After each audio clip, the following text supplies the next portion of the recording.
Saudara Rektor Udayana ditetapkan sebagai tersangka kasus korupsi. Lalu apa peran Rektor Udayana dalam kasus korupsi dana sumbangan mahasiswa baru?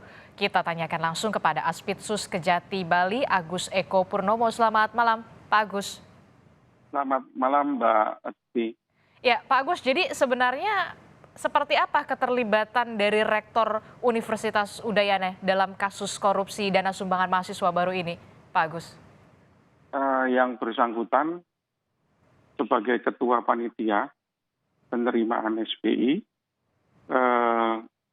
di Udayana tahun 2018 sampai 2020. Oke, dari 2018 sampai 2020. Jadi total korban mahasiswanya berapa orang, Pak Agus?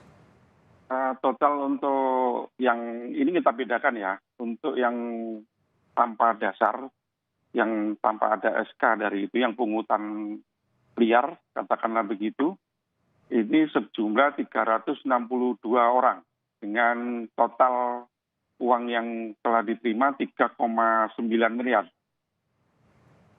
Oke, jadi banyak sekali ya, 362 mahasiswa, kemudian lebih dari 3 miliar. Nah, modusnya sendiri seperti apa ini dari Rektor Universitas Udayana?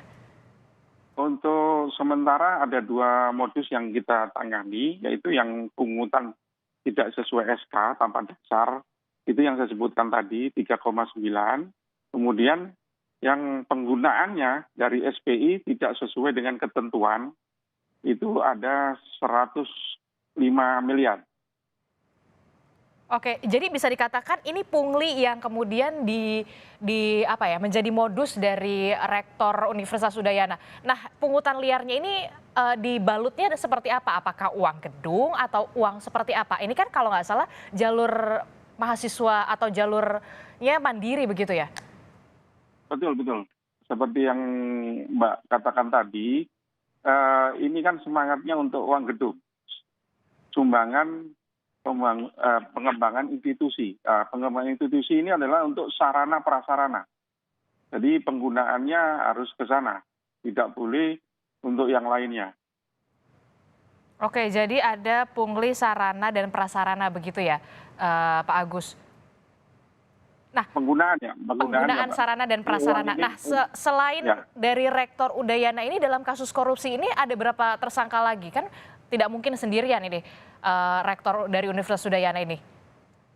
Kemarin sudah kita tetapkan 3 orang kan sebagai tersangka. Ini dari 3 ini sudah memberikan keterangan dan memberikan keterangan bahwa diperintah oleh yang bersangkutan. Itu sebagai ketua panitia. Demikian, Mbak. Oke, Pak Agus, ini ada kerugian negara dan juga ada kerugian perekonomian negara dalam kasus ini. Bisa dijelaskan, Pak Agus? Ya, sesuai dengan instruksi dari Jaksa Agung, sama kayak kasus-kasus yang telah ditangani itu kan, selain kerugian negara, ini kan kita coba perekonomian negara ini kan menyangkut masalah yang masyarakat luas, seperti halnya kasus minyak goreng. Itu kan kerugian perekonomian negara kan jauh lebih besar daripada kerugian negara. Perekonomian negara ini kan masyarakat terutama di daerah Bali dan Indonesia Timur ini kan banyak mahasiswa yang kuliah di Udayana. Itu, Mbak. Oke, nah saya balik lagi deh, Pak Agus. Ini kan tadi ada bisa dikatakan dalam tanda kutip pungli penggunaan sarana dan prasarana. Ini kalau bisa disebutkan, biasanya universitas atau Rektor Universitas Udayana ini mematok harga berapa untuk satu mahasiswa atau mahasiswi untuk jalur mandiri ini? Ini berbeda-beda, Mbak. Untuk dari tahun ke tahun itu berbeda-beda.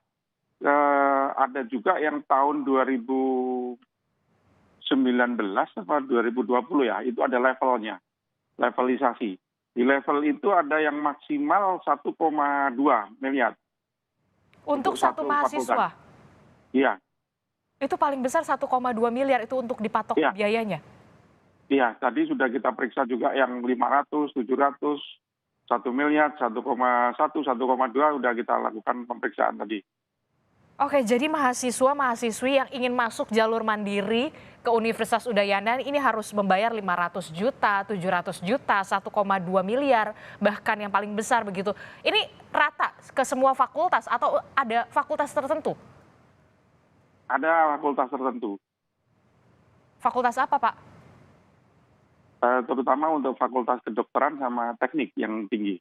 Oke, jadi karena peminatnya tinggi, fakultas kedokteran, fakultas teknik itu tarifnya berbeda-beda ya, lebih lebih mahal begitu ya, Pak Agus ya? Betul, betul, betul, Mbak. Oke, nah setelah ini apakah ada kemungkinan penambahan tersangka setelah penetapan tersangka Rektor Universitas Udayana ini, Pak Agus? Kita masih dalami, Mbak, bagaimana nanti keterangan yang bersangkutan, keterangan dari saksi-saksi yang lain, nanti coba kita ini terus kembangkan. Oke, untuk mahasiswa dan juga mahasiswinya sendiri, kan tadi Pak Agus sebutkan ada lebih dari 300 mahasiswa begitu ya.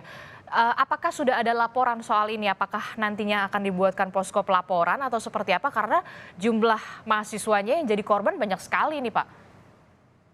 Beberapa mahasiswa sudah kita minta keterangan, baik yang itu yang dari sampling dari 360 maupun yang ada SPI-nya yang sampai 1,2 miliar sudah kita minta keterangan. Oke, terakhir Pak, untuk penyelidikan atau penyidikan kasus ini seperti apa nantinya? Apakah juga nanti akan melakukan penggeledahan ke kampus atau seperti apa pemeriksaan selanjutnya? Untuk penggeledahan sudah kita lakukan, Mbak, di bulan Oktober kemarin. Sudah kita lakukan penyitaan terhadap barang-barang elektronik, dokumen, dan lain-lain. Makanya kita ada pengembangan ini, makanya kita salah satunya adalah dari digital forensik itu kita temukan beberapa alat bukti. Oke, alat buktinya apa saja Pak kalau boleh tahu? Yang paling banyak dokumen pastinya. Oke, jadi ada 300 lebih mahasiswi yang ingin masuk jalur mandiri ini kemudian dipatok tarif, bahkan tarifnya 500, 700 juta, bahkan ada yang 1,2 miliar. Kemudian akhirnya Rektor dari Universitas Udayana ini ditetapkan sebagai tersangka. Terima kasih penjelasannya Aspidsus Kejati Bali telah bergabung bersama kami di Sapa Indonesia Malam. Terima kasih.